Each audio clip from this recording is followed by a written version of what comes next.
President, and gentlemen, ladies of the House, standing here with 8 minutes in my hands and at this venerable and rather magnificent institution, I was going to assure you that I belong to the Henry VIII School of Public Speaking, that as Henry VIII said to his wives, I shall not keep you long. But now finding myself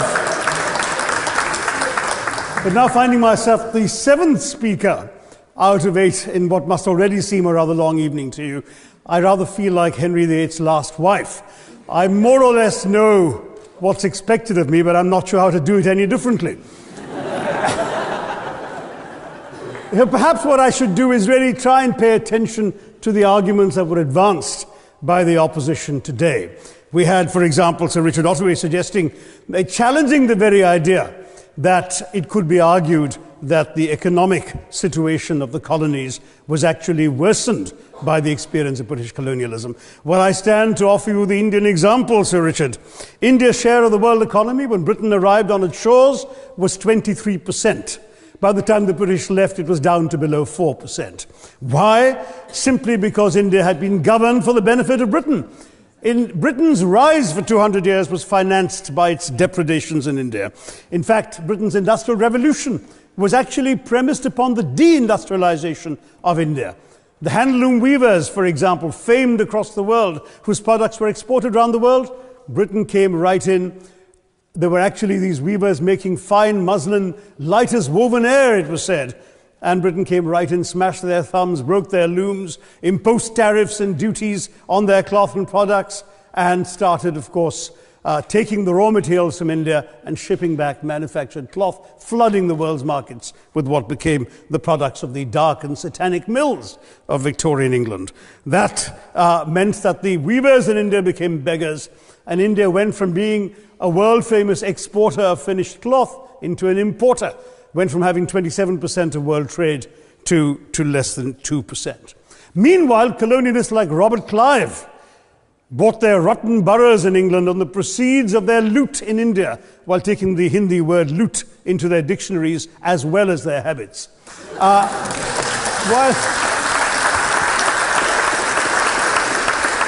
And the British had the gall to call him Clive of India, as if he belonged to the country, when all he really did was to ensure that much of the country belonged to him. By the end of the 19th century, the fact is that India was already Britain's biggest cash cow, the world's biggest purchaser of British goods and exports, and the source of highly paid employment for British civil servants. We literally paid for our own oppression. And as has been pointed out, the wealthy Victorian British families that made their money out of the slave economy, 1/5 of the elites of the wealthy class in Britain in the 19th century owed their money to transporting 3 million Africans across the waters. And in fact, in 1833, when slavery was abolished, what happened was that a compensation of £20 million was paid, not as reparations to those who had lost their lives or who had suffered or been oppressed by slavery, but to those who had lost their property. I was struck by the fact that your Wi-Fi password at this union commemorates the name of Mr. Gladstone, the great liberal hero. Well, I'm sorry, his family was one of those who benefited from this compensation.